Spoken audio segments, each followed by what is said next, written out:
What is going on, everybody? It's the Front, and we're here for a SmackDown and AEW on TNT reviews for June the 11th, 2021. Another doubleheader.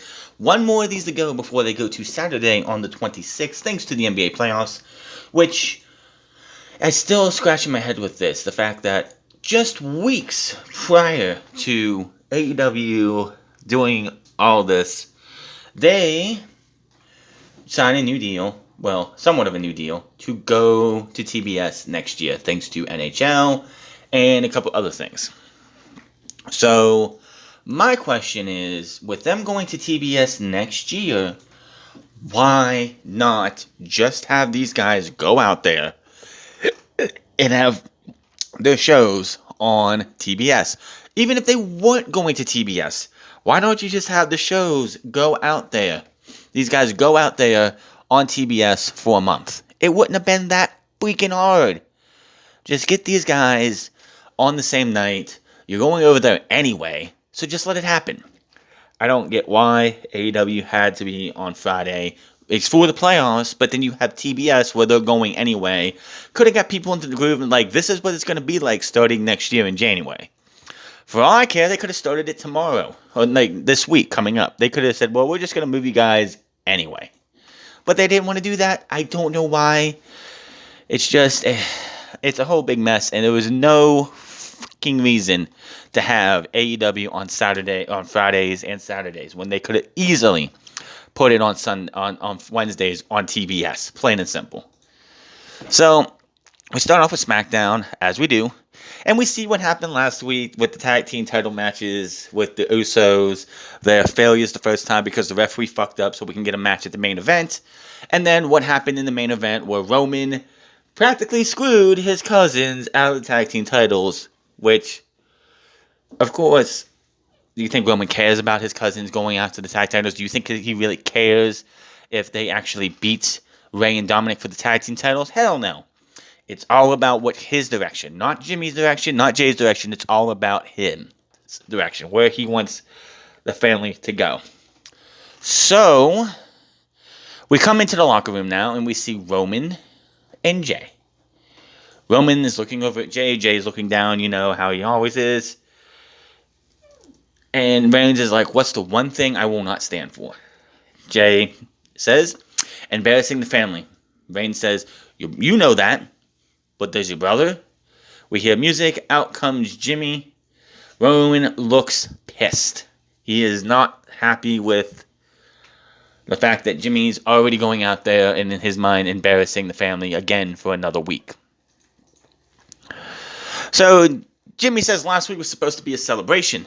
They're supposed to be here tonight as seven-time tag team champions. But no, they got robbed.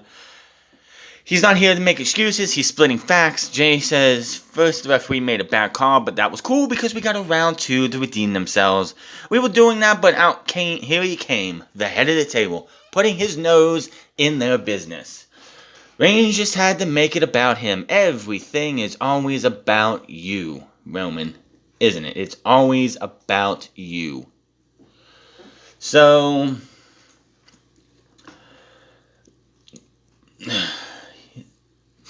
he says Roman he couldn't let them have their time. He feels like Reigns got them disqualified on purpose, and he goes on and says that Reigns, what was the point of attacking tag team champions? Says he thought about it, and the issue is that Roman is jealous of him, jealous what he wants him with his brother with him, jealous because they want to represent the family too, and whole goal just like Roman. Jamie says he sees right through Reigns with all those mind games. He's going to try to tear Jay away from me. Jimmy says he's his brother's keeper, not Roman. Reigns is just staring at Jay in the back. Jimmy promises tonight he's going to do something he won't regret, which he doesn't actually do. Spoiler alert there. Jimmy drops the mic to the fake fans cheer. He exits the ring. Music starts back up. Reigns is in the backstage telling Jimmy that he's not my brother. He don't look like me. You need to go take care of this. And Jay gets up, walks away, and Reigns and Heyman watch on. So that was how the show got started. We didn't have the usual Roman Reigns promo, but yeah, We got Jimmy saying that, promising that tonight he's gonna probably do something he won't regret. And with everything that went down tonight, that did not come true whatsoever. Then we get Kevin Owens and Big E versus Sami Zayn and Intercontinental Champion Apollo Crews. Hey, look, Big E's back with zero explanation where he's been for the last 3 weeks after, getting his head kicked off in the main event for the Intercontinental title. Yeah, nowhere to be found.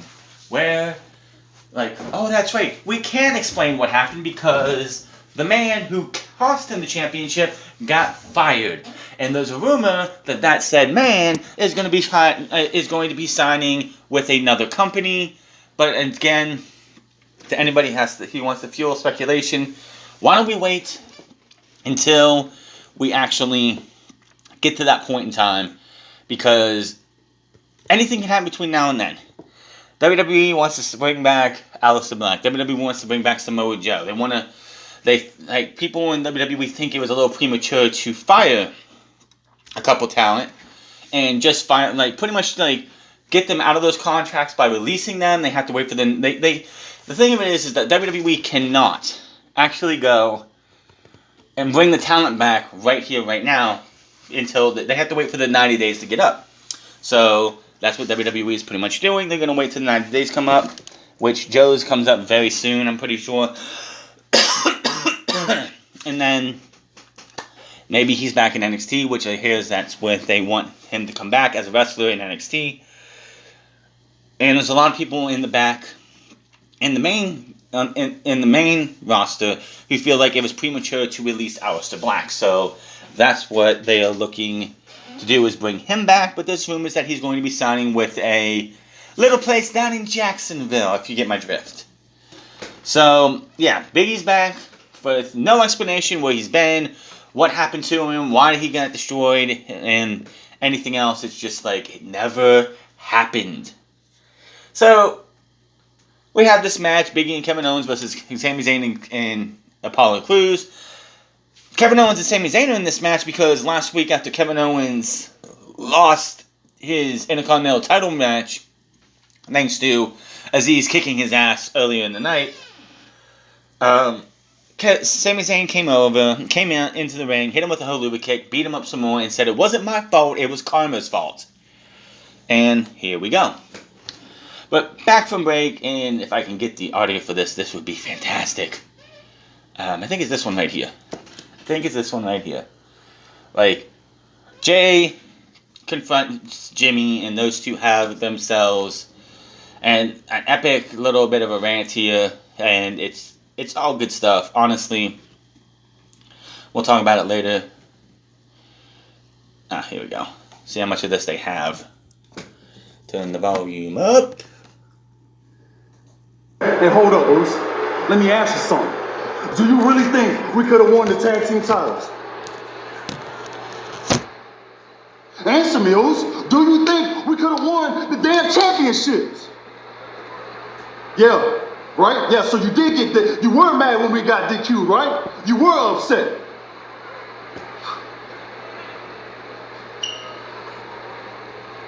You know what, Oz? It can't be like this no more. You hear me?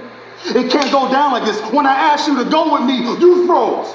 You froze on me. I needed you. You my brother. You my family. You my twin.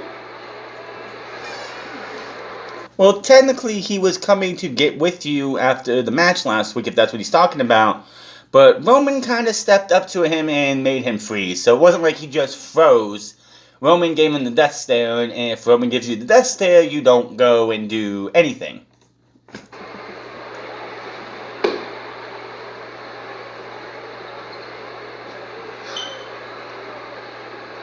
You know what? You want to talk about family disgrace? Roman is disgracing our family right now. And what you want me to do? You've been out for a whole year. My loyalty is with the tribal chief, Boost. I'm stuck in the middle of this, and I don't know how to get out of it. What you want me to do?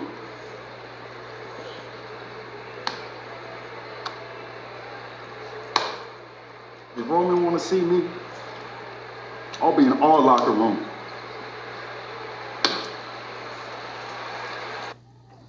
And Roman, we'll get back to that here in a bit, but damn, just like, I'll be saying this a couple times again, but this company is surviving right now on the back of Roman Reigns, Jimmy, and Jey Uso, and anything those guys are doing.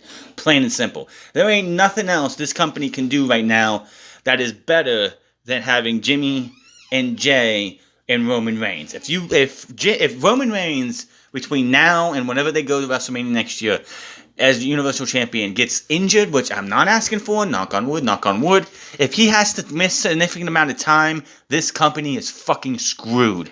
Because this guy is carrying the company on his back with his cousins by his side, and it's the only thing that has any type of fucking importance, and that's sad. So, then we get to the match, because Apollo Crews and Sami Zayn finally make their way to the ring. And we have ourselves a match here. Really good match here for workers out there who can go out there and carry and give you a hell of a match. It's probably one of the best matches of the night, if not the best match of the night. But Sammy comes right in for a Blue Thunder Bomb towards the end of the match, but Big E breaks at the pin. Crews grabs Big E from behind with but Big E fights him off. Big E sends Crews over the top rope, and they both land awkwardly on the floor. Owens dodges a Helluva kick and drops Sammy with the stunner for the pin in the win. Now, the baby faces win. They both get in the ring. They get their hands raised. They leave. Crews gets the microphone and says, "Stop the music. Stop it, stop it, stop it. What are you celebrating for? You didn't beat me. The only reason I lost this match is because I was with this idiot Sami Zayn. I want this match again next week. But next week, it's going to be you two versus me and my commander, Aziz." Big E and Kevin Owens pretty much accept the match. Sami Zayn's like, hold on. You want to call me an idiot? You're a fraud, man. You're a fraud. You want to keep me away from the Intercontinental Championship. You're working with Kevin Owens because, Sami Zayn is fucking delusional. And he gets in the ring. Aziz spends no time hitting him with the Nigerian nail. And that is that. So, Sami Zayn making no friends whatsoever. I apologize that accent was really bad when I was talking to Apollo Crews. We see Rey Mysterio venting frustration backstage with Adam Pearce. Of course, he's unhappy that his little baby boy, got his ass beat last week like a man. This isn't Dominic Mysterio being 10, 15 years old getting his ass beat by a bully. This is Dominic Mysterio, the 27-year-old man who needs to take these beatings and get his in his first year so he should be, as he is being accepted as a WWE superstar. So, yeah. Definitely going to be interesting. That will be your main event segment for later in the show. Because the rumor going around was that it's going to be Rey Mysterio versus Roman Reigns at Hell in a Cell. And I'll give my opinion on that here in a bit. Cole shows the progressive match flow replay segment between the Street Profits, Alpha Academy last week. The Profits are backstage now. Chad Gable walks up. He's here to apologize for Otis attacking him last week. He thought Gable wanted an apology, but I didn't, he said. And Otis is overprotective of him at times. Gable says as a grand gesture, he got their tag match next. The Profits aren't happy about that. They know Gable can't control Otis, but they can, and they'll take care of him if he crosses the line again. They joke around, and Gable says, this is their problem, they always joke around. Says, now you done got yourself back into a match, so which one will be wrestling me tonight? Dawkins is originally going to call for this. Montez was like, I got this, man. They go back and forth. And then Gable says, you know what? I won't even have Otis at ringside with me, only if Dawkins agrees to stay backstage as well. They agree. Gable says Otis is still angry. He walks off. So, let me see. Do they have this part in here? Because this was great. Yeah, okay. This is when Jay goes to tell Roman about what his brother just had to say.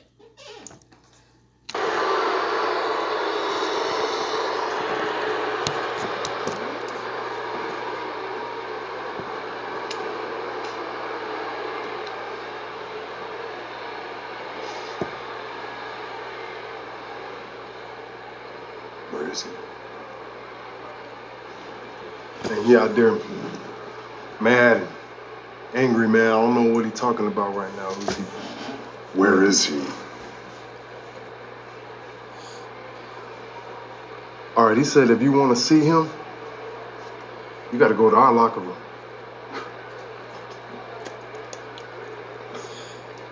Roman just starts laughing. Your locker room. Yeah, you got the locker room. He got the locker room. He got the locker room. Why's he do this to you? He's your brother. Why is he putting you in the middle? Why is he making you the bad guy? Your locker room. That's y'all's locker room now. You sure that ain't Roman's cousin's locker room? The Usos' locker room. Go tell your brother. I'm coming down.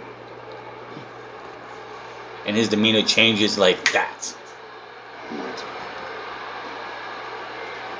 My locker room. That is just like Roman Reigns. Everything Roman Reigns is doing right now is just fucking gold. Everything. This guy is just gold. No matter what he does and says, he is the best thing in WWE right now. His cousins are benefiting from this. We all know, of course, that they are a great tag team and stuff, but it's like just the way he's like, oh, you got a locker room? He's offended, but he's also laughing it off, just thinking it's funny that they even have a locker room. Just a bunch of good shit right there. Carmella versus Liv Morgan. Who gives a shit? Good grief, this match. I can't even, it's... Why is Carmella versus Liv Morgan even happening? Oh, that's right, because Carmella won last week, and we have to do 50-50 booking because that's how WWE rolls. They love some 50-50 booking. It's just a damn shame that this is what WWE loves to do every single goddamn week. 50-50 booking. If one person wins one week, we have to have the other person win the next week, which means nobody looks good in the end. And of course, we also have Carmella doing this I am the most beautiful woman in WWE gimmick. Yeah, she looks good. Liv Morgan looks good. Do we really have to have the women... We really have to have the women go back to what they did before the women's evolution, the Divas Revolution and women's evolution. Thinking about bodies and everything. I know they did this with Mandy Rose last year with Nikki Cross, how right before the pandemic hit, how Nikki's not beautiful as she is, and it's just like, no, we don't need this.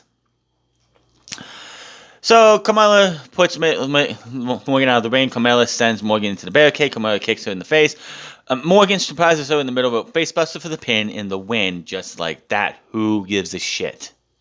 And then Liv Morgan, Carmella has Greg Hamilton say, but still the most beautiful woman in professional wrestling, Carmella. Again, who gives a shit? I could not give two fucks about these women, about this. It's like, what's this, like, seriously, what's this going to do? Is one of these two going to be the next challenger for Bianca Belair after Bayley?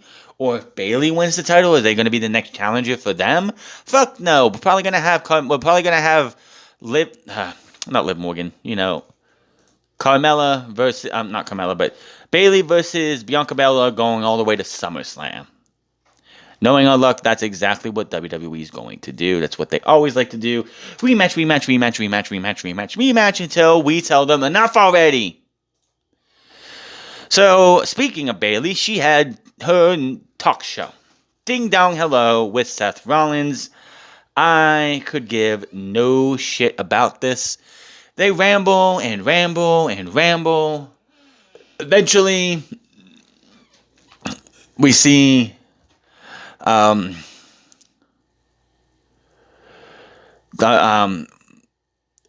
doorbell rings. Rollins says he'll get it. Rollins opens the door. Cesaro is standing there. He beats the shit out of Seth Rollins, destroying Bayley's set in the process. Seth Rollins runs away pantsless. Cesaro actually picks up a potted plant, and those things are not light. Yeets it at him, and then he runs off. Bayley gets back in the ring. Out comes Bianca Belair, and she decides, well, I'm gonna laugh at Bayley because it's funny. Ha ha ha ha ha ha ha ha ha. Yeah, because nobody gives a shit. So, yeah, that was a massive waste of our time.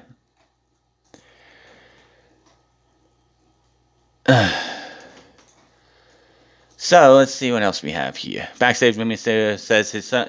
If you come after his son, he's coming after you. He says he's going to be there, in the ring later tonight to confront Roman Reigns. So we had Chad Gable versus Montez Ford. This was a really fun match. I mean, I just get this feeling that WWE, because you know it's coming eventually, WWE is prepping to see if Montez Ford is ready for a singles run. He had this match with Chad Gable, and usually when they have singles, it's usually like singles matches for Montez more over Dawkins. So you know the singles run is coming.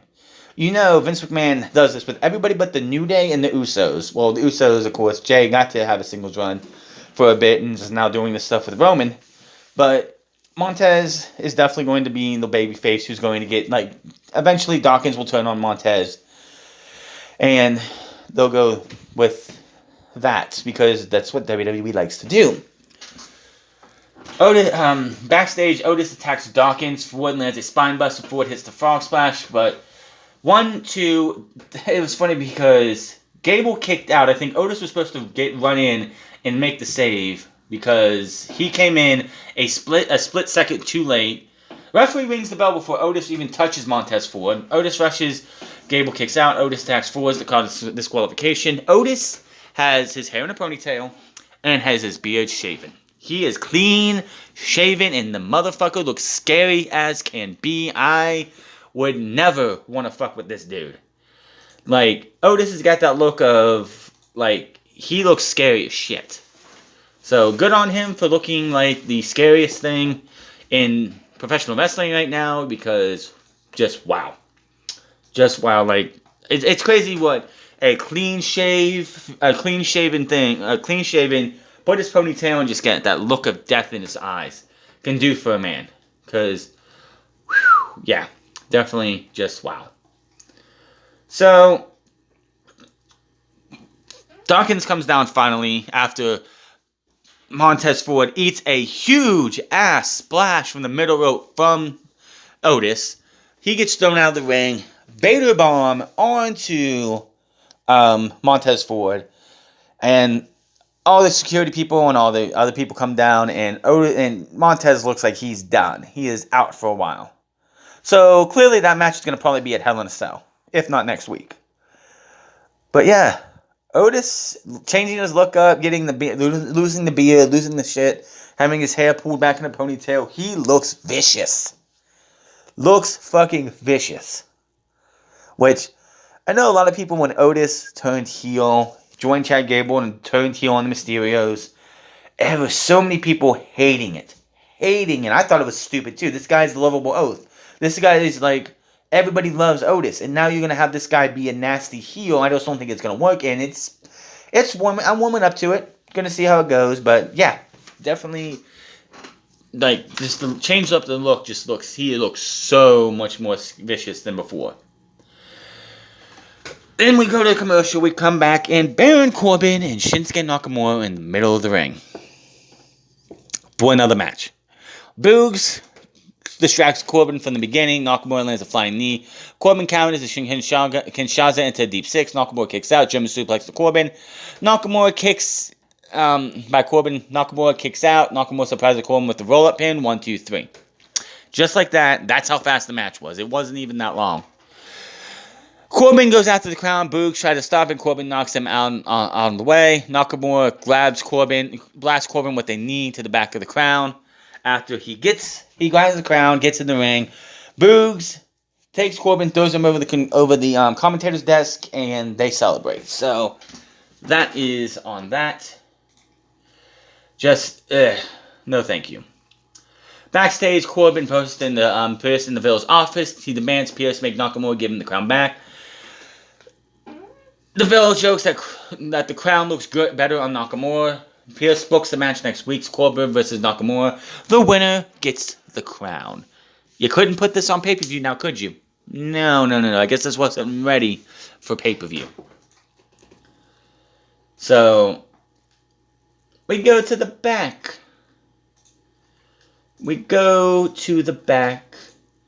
And Roman. I don't want to take your place. Hold on, get this right. Roman is going to their locker room, and they walk in, and it's Jimmy, Jay, and Roman, and Paul Heyman is getting like Roman wants his title, Paul Heyman gives it to him, and then they have a nice little talk, a nice little chat. I don't want to take your place. One day, Uso, you're going to be in the Hall of Fame. Yeah, future Hall of Fame. But you ain't going to be inducted as Roman Reigns, Uso. You're going to be inducted as a spoiled Bitch. See what he's doing? See what he's doing? What did I tell you? You see how he's putting him out there in the middle? Ain't nobody doing that, Uso. He's doing what he always doing. He's doing what he always doing, Uso. Listen to me. Yo, chill out. Enough. And I'm tired of this. I'm tired of you. And I'm tired of you. And I'm out. Uso. Man, you see what you did, Uso? You see? Now what? Uso? That's what I mean. You want to throw down? Let's go. I'm tired of this, Uso. I don't care no more. You want to box? Let's go. You want to throw? Let's throw. Let's do it. You want to fight me? For what? What have I done? We ain't little kids anymore. This ain't about being proud. This ain't about thinking what you want to do up here. This is our family business. This is our livelihood. This is blowing you up when you should be here. This is how we make our decisions. This is how we represent our family.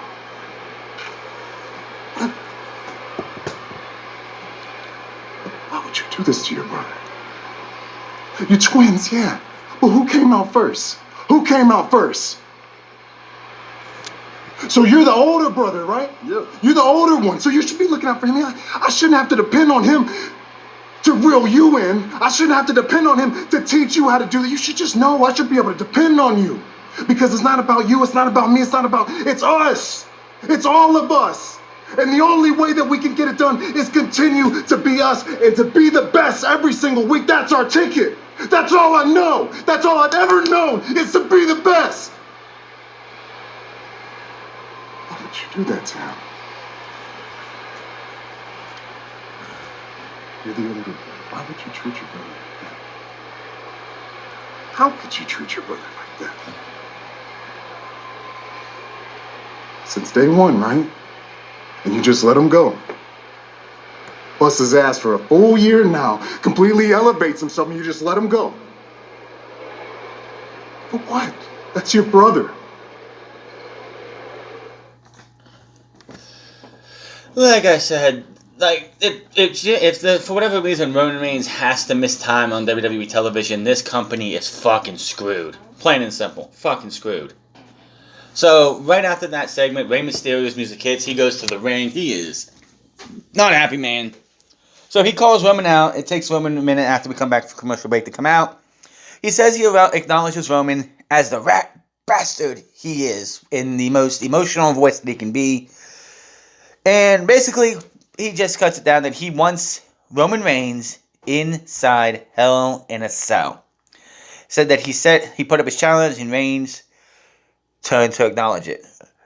Reigns starts to speak and says, "I acknowledge you as a father." Immediately, Rey Mysterio grabs a kendo stick that just showed up out of nowhere. Attacks Roman with the kendo stick out of nowhere. Reigns eventually blocks it. Shotzi tries to a powerbomb, but Mysterio hits him with some more.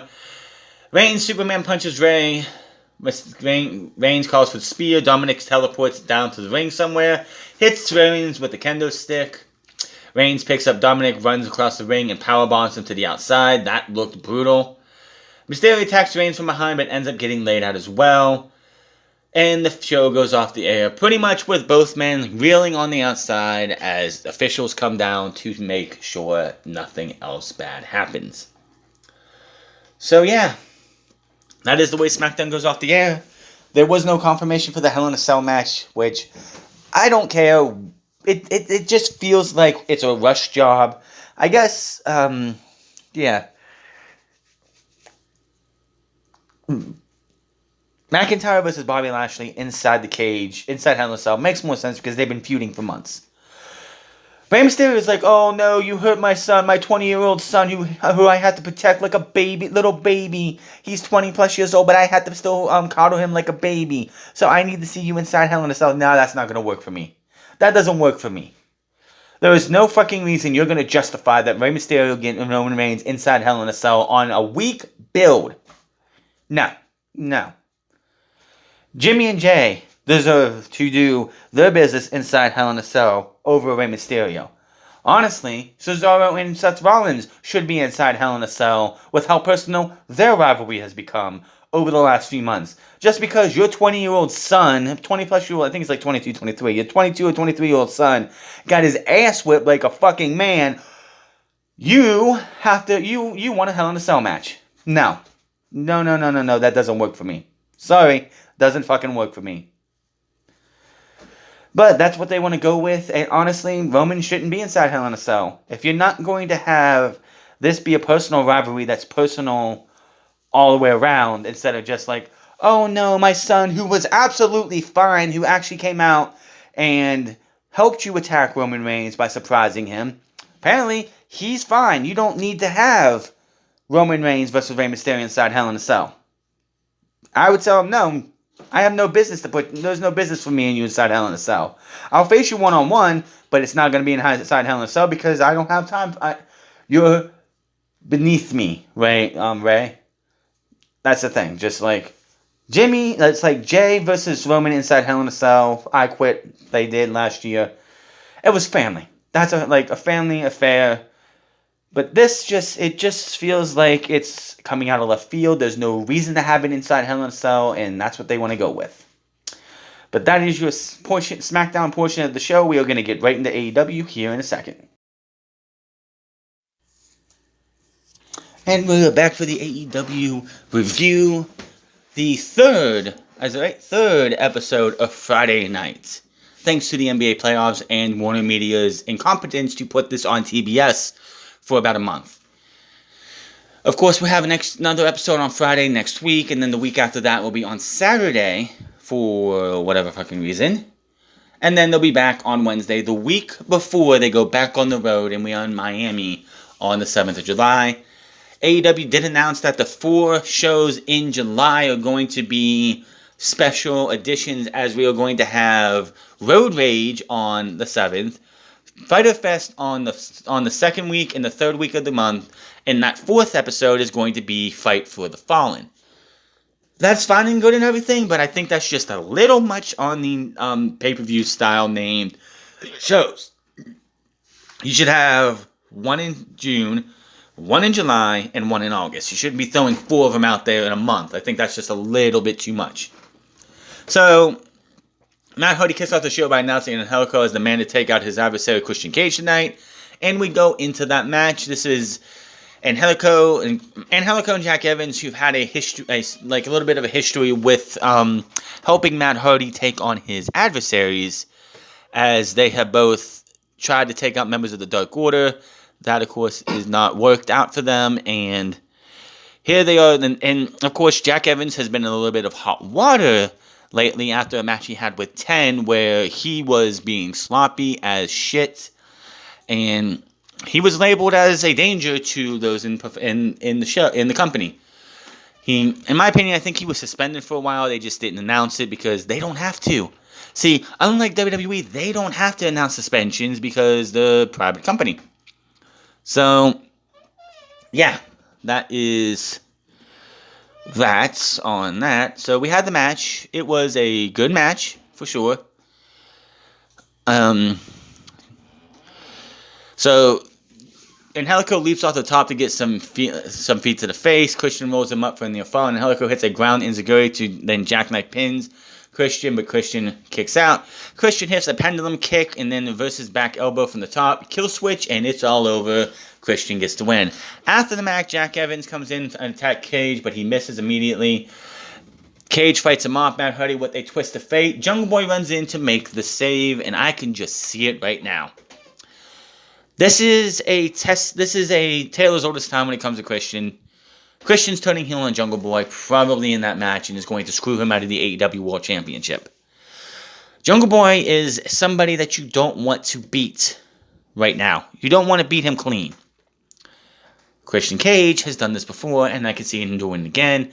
And Christian Cage, 100% is probably going to turn on Jungle Boy on the 26th. And cost Jungle Boy the AEW World Heavyweight Championship. Starting a feud between those two that will lead to a match at Road Rage, one of the Fight for the Fyter Fest or Fight for the Fallen. One of those 4 shows. Christian Cage versus Jungle Boy will probably happen. Tony Schiavone announces next week Aaron Solo and QT Marshall, instead of Marshall, it's Marshall, will face Cody Rhodes, who will be partnering with a new debut, Brock. And I thought for a minute, I was like, oh God, don't be Lesnar, but it's Brock Anderson, the son of On. The 3 men come out. Cody says that next week Brock will steal it. Well, it will show that he wasn't just born on third base. He's going to steal home plate next week after being. He believes Brock can get it done. He also wouldn't mind getting retribution for last week after being beat by Anthony Ogogo. And Brock Anderson is like the spitting image of his father. He looks a lot like his father. I was hoping we could have got a promo from him, say a few words, it's his first night on TV, but maybe they didn't want to because, nerves or whatever. So, yeah, good on them. It's great to see that that's what they're going to do.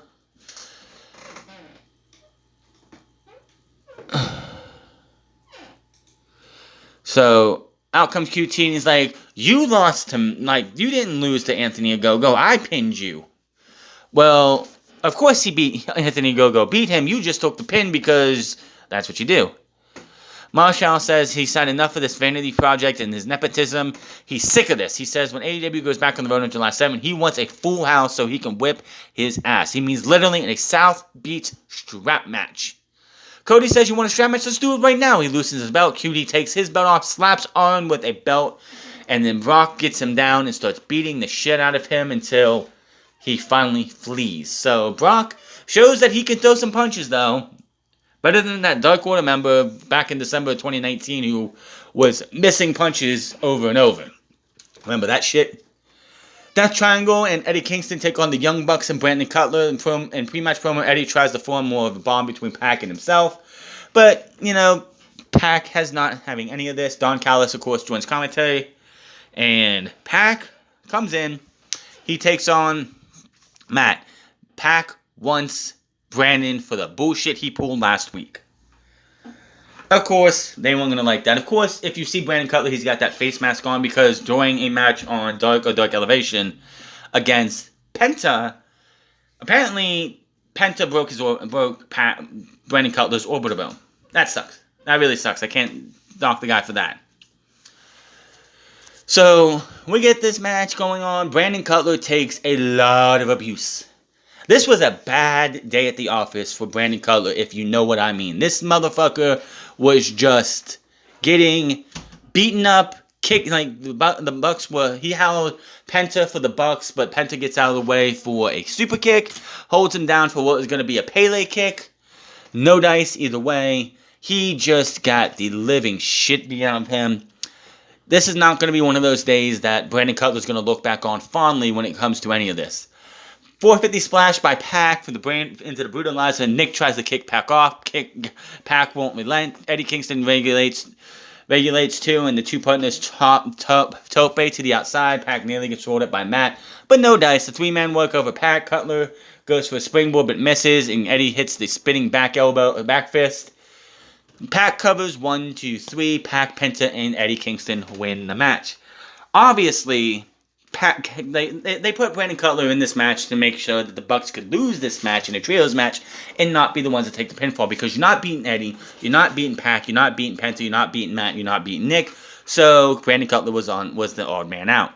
If you wanted the Young Bucks to win this, you would have put Doc Gallows, Carl Anderson, or hell, even Kenny Omega in that third slot, but they went with Brandon Cutler because he's able to take those pinfalls. After that, the Elite all attack the trio, but out comes Frankie Kazarian, who's got himself he's wearing all black. He's also got himself a Hitman's beard going on, one of those rough, like, 5 o'clock shadow type things going on, and just clears house, gets Cutler another, like, beats up Cutler some more for his troubles, and that is that. Out come the Pinnacle, and I believe I can get this one. Hopefully it's the full thing after the PlayStation advertisement, because that's what we got to go with. But this is the Pinnacle cutting their first promo since losing the Stadium Stampede.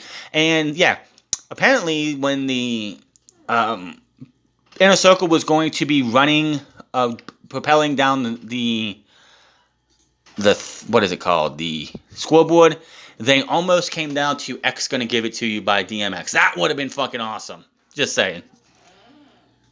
Look at the demeanor. Circle. So it goes without saying that I guess Stadium Stampede didn't go the way that we wanted to. And hey, that's okay. That's okay, because that match wasn't designed for men like us.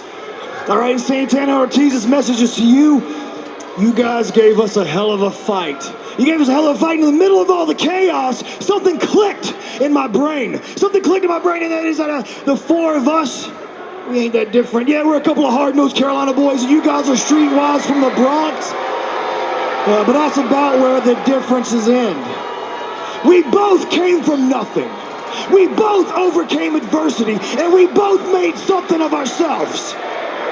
But you guys, Santana and Ortiz, you lost your edge. We never did. And that's why we tried to end your career. That's why we pile drove you through a table. And that's why we took food out of your family's mouth. I have a wife. And I have a kid. And I have a family I've got to take care of. And most importantly, I have a bank account that I have to fill up. For me, I don't have a family, so I don't give a shit about either one of yours. It's been 2 years, and you have still not won the AEW World Tag Team titles. And they've only had one tag team title match in those 2 years, and that was back in February or January. Yeah, that's the Proud and Powerful for you. You know why? Because the biggest difference between us and you, the Pinnacle, we're family. We work together to build our legacy. But you're happy being a footnote in somebody else's. We accept. Sammy, you gave yourself the moment of a lifetime at my expense. And last week, Jericho of all people called you the hero? The hero? Why? Because you got lucky? Because you wear a fanny pack and have a vlog?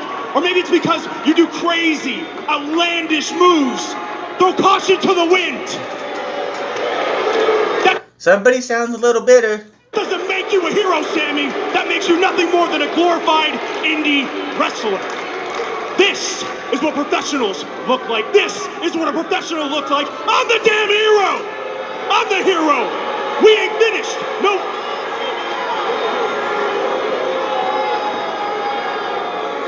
Jake Hager, you're truly obsessed with me, aren't you? I'm starting to think that you need me. Why is that? Is that because every interaction, every fight, every match, I bring out the absolute best in you? So I get it. You want to keep this going, I'm here for it. So what do? You invite me to your comfort zone because you know you could never beat me in this ring? You've invited me to step into your world. Well, Hager, in 1 week, you're gonna find out that it doesn't matter if it's in this ring, a freezer, a football field, or an octagon. When you're standing across from me, you're always in Wardlow's world. I accept. And then I had to go over here for MJF's portion because they cut it out. But here's what MJF had to say to finish off this promo. The men in this ring are really angry, but if I'm being honest, I'm a little bit tired.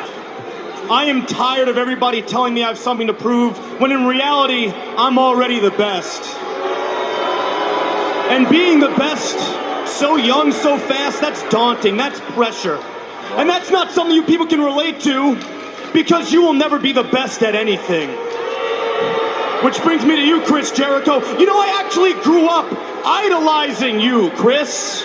I watched every match, every promo, read every book. Let me take you people back. The year is 2019. The Jacksonville, Florida Double or Nothing rally. After I was done talking on that stage, I walked to the back, I turn around, and then boom. There he was, man. Power walking by me. There walked my idol, Chris Jericho. My heart was beating 1,000,000 miles a minute because I knew I was going to have the opportunity to work with you, Chris, to tag with you, Chris, to wrestle you, Chris, and that should have been a dream come true. But it wasn't. It wasn't, and I couldn't figure out why, and that haunted me at night until it hit me. I had spent all this time idolizing a false god. I thought you were gonna be larger than life, Chris, but turns out you were just like everyone else. Not even remotely on my level. I've already beaten you twice. I got nothing to prove to the fans, and I damn sure got nothing to prove to you. Your match request is denied, bud. And then there's Sammy Guevara. Sammy, I'd love to stand here and pretend I was shocked at the fact that you let Chris Jericho speak on your behalf about our little rivalry. But I wasn't. And that's not just because I think you're a chicken shit. But that's because if I were you, I wouldn't want to talk either, considering you have the same speaking skills as Helen Keller. You don't belong in a ring with me, Sammy. So if I were you, I'd keep my name out of your mouth because I'm better than you. And you know it. So, as soon as he says that, Jericho shows up on screen. Now, before the show started, like when the show started, these guys came out of a limo and made their way to the ring. So, Jericho comes on the screen, has his baseball bat, pretty much says, if you don't give us what we want, you guys are going to have a fun time walking home. You see Santana, Ortiz, Sammy Guevara standing around the limo, which they all then destroy. And after doing some damage to it, painting it a little bit with some spray paint, Jake Hager runs a forklift into it and lifts it up and drops it. Now, I was buying all this until the forklift, because the forklift to me felt like it was... I don't think a forklift is going to be able to lift up a normal limo. I don't think it's going to happen. So, they destroyed that, and that was the end of the segment, as they all flip off the screen and ride away on the forklift. As we see Darby Allin and Sting, and Darby Allin, of course, answering to the request of Scorpio Sky and Adam Page. He says, "I'm not replacing Sting. I want a handicap match." He turns to Sting and tells him, "Stay home." Sting is like, "What are you talking about, man? No, what are you doing? No." He says, "Sting, stay home. I want to prove this to them. I want to prove that I can do this." So eventually Sting obliges, and that is that. And then we go to a TNT Championship match, Miro versus Evil Uno. Evil Uno got this match because apparently John Silver got a title match gifted to him by Tony Khan for his birthday, but he's not medically cleared, so he gave it to Mr. Evil Uno. Now, this was good, really good. all Dark Mortal members come out towards the end of the match to cheer on Uno after Stu Grayson. Uno was on the outside, knocked out. Five and Grayson come out to try and cheer him up, to cheer him on, to get him back in the ring. He does eventually get back in the ring.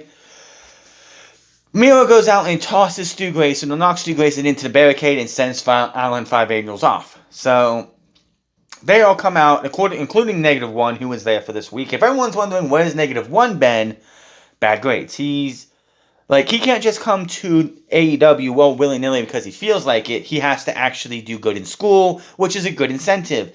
You do good in school, you get good grades, you get to come hang out with your dad's wrestling buddies and have a good experience. So, yeah. But they come out to cheer. Now, when Miro chased off Five, he actually grabbed the turnbuckle pad and just yanked it off. Yanked it off with only one hand, no helping. I don't know if it was already pre-done to be able to have it just pull it off or not. But, so Uno flips him, and he ends up going headfirst into the steel ring post.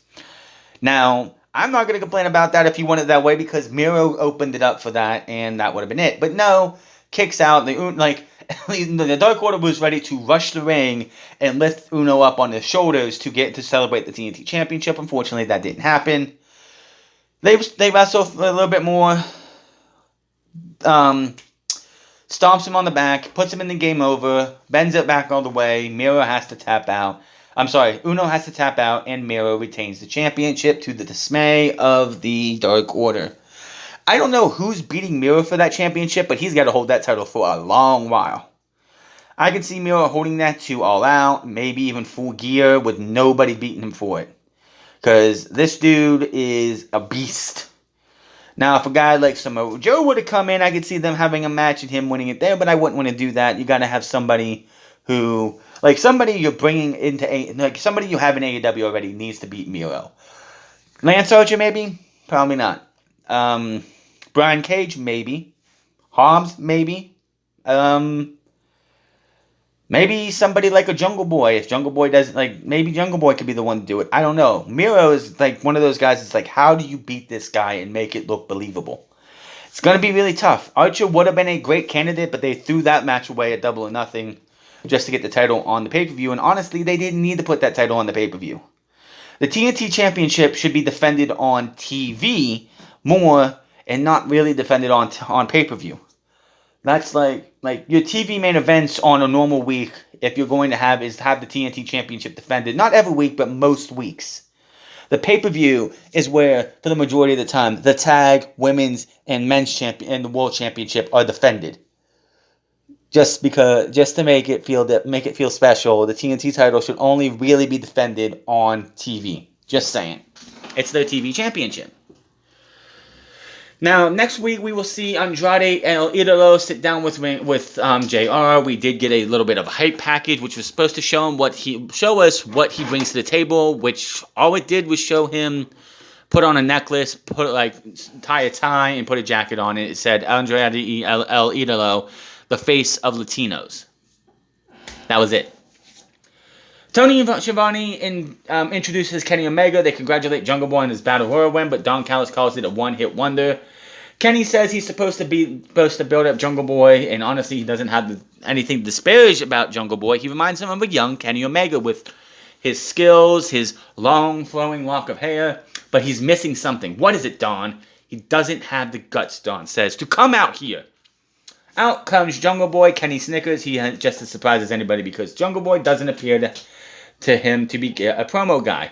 He says Jungle Boy doesn't have the guts. Nobody is better than Kenny Omega. If he has something to say, he better say it quick.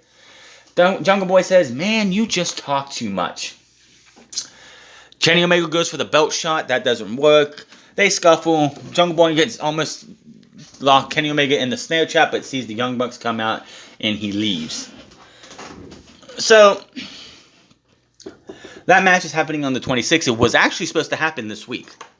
Which, anybody with a brain would have said, why the fuck are you having Jungle Boy win a title match and only a world title match, not a TNT title match, which, yeah, you win the number one contendership on the pay-per-view, you get the title match the next show that you have. That makes sense. But this match needs to happen. Honestly, I wish they would wait till July 7th and have it at the first live show in one of these other places with real live fans. But yeah, they didn't do that. Wow. So apparently next week's show is taped. It's the final taped show with no paying fans at Daly's Place. This is the last pandemic era show for AEW. I just saw this as I'm looking for things on Twitter if I need to for like things or anything. But apparently next week's show, no fans. That's going to be interesting. So Mark Sterling is backstage. He builds up the strong promotional success of Jade Cargill. He's going to make sure that she makes all that money. She mentions her catchphrase, which apparently they monetize off every time she says, "I'm that bitch." And it's like, Jade Cargill's big weakness is her promos. She just, it's just not there. But Mark Sterling can cut a promo. Mark Sterling is what she needed something to get to where she needs to be like a future AEW Women's World Champion. Putting this guy, who, what I've only seen when they did the Jon Moxley MJF match last year, yeah.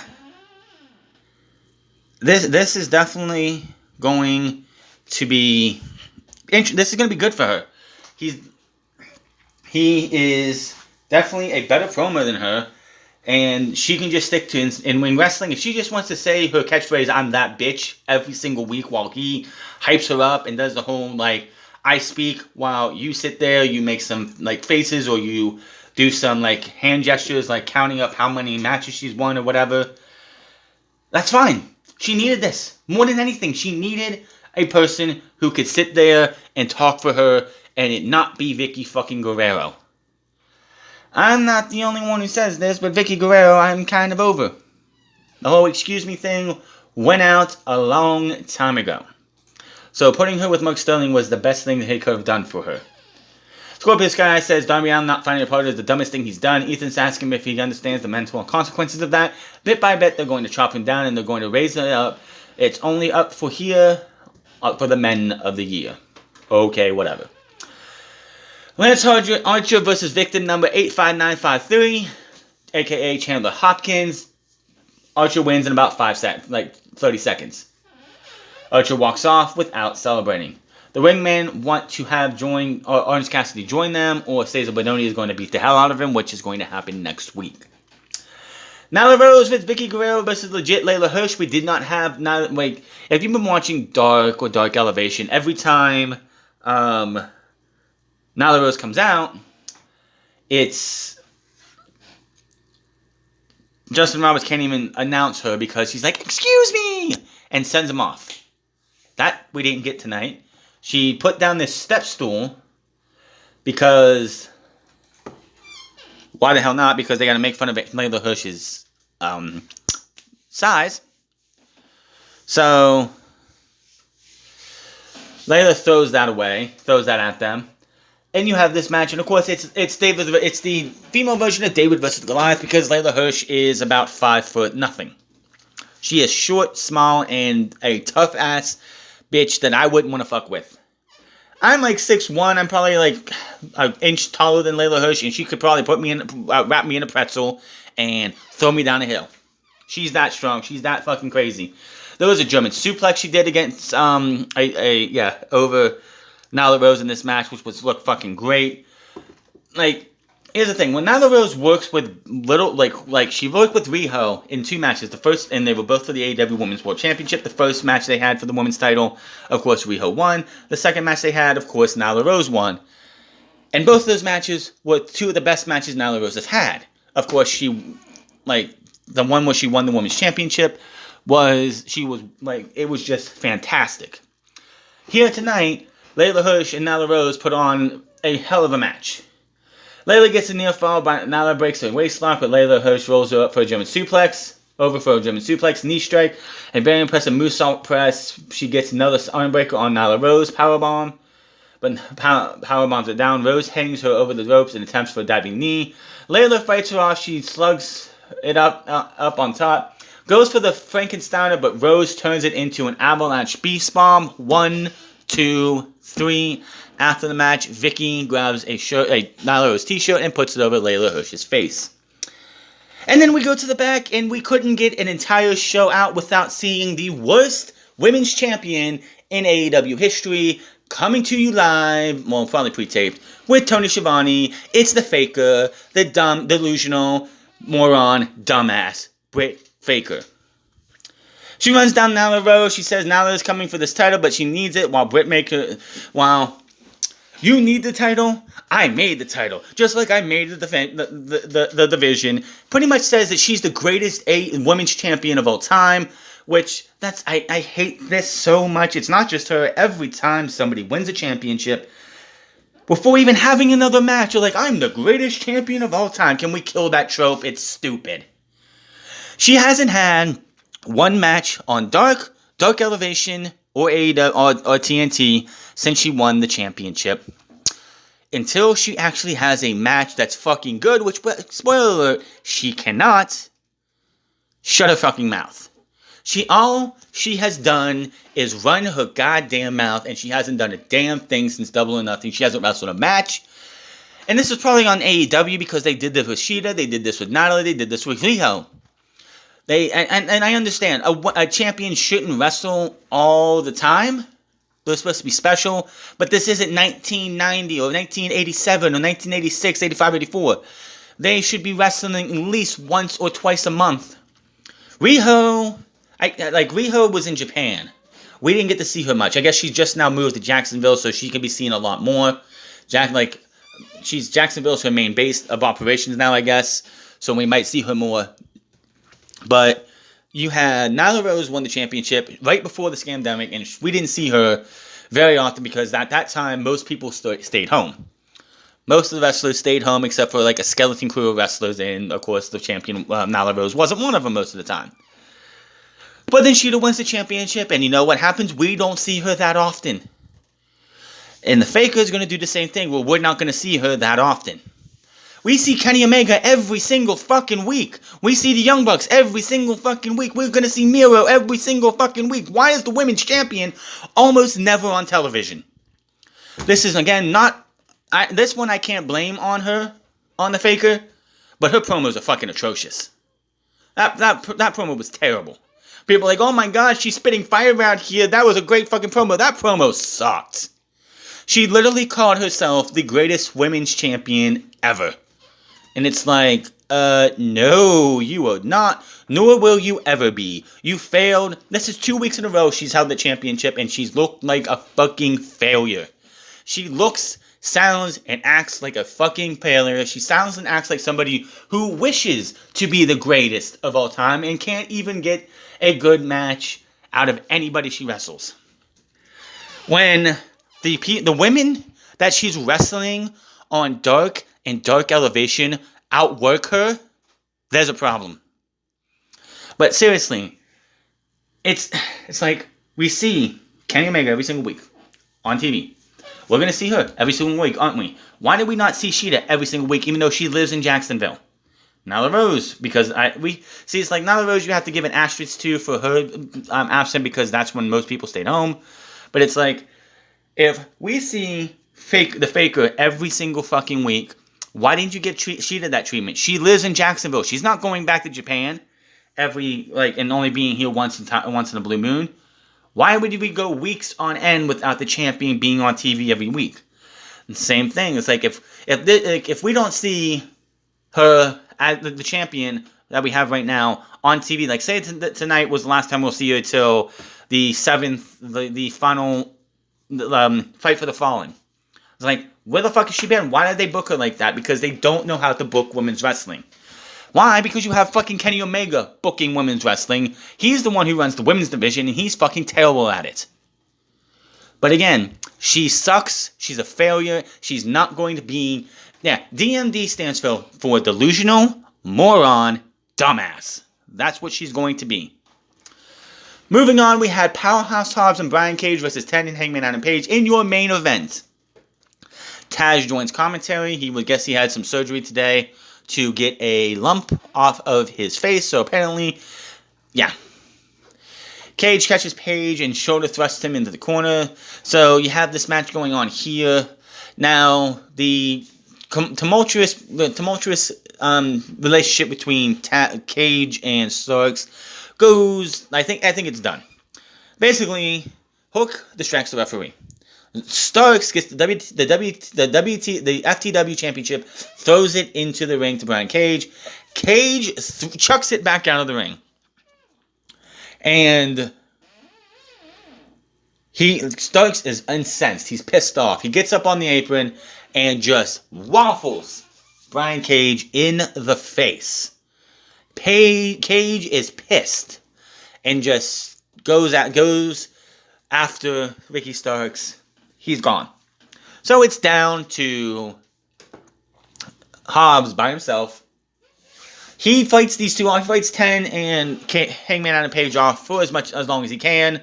Doesn't last very long. Eventually we get a buckshot lariat for the 1, 2, 3. Hangman Adam Page and 10 get the win. Hangman and the Dark Order celebrate with some beers. -1, of course, a bottle of water.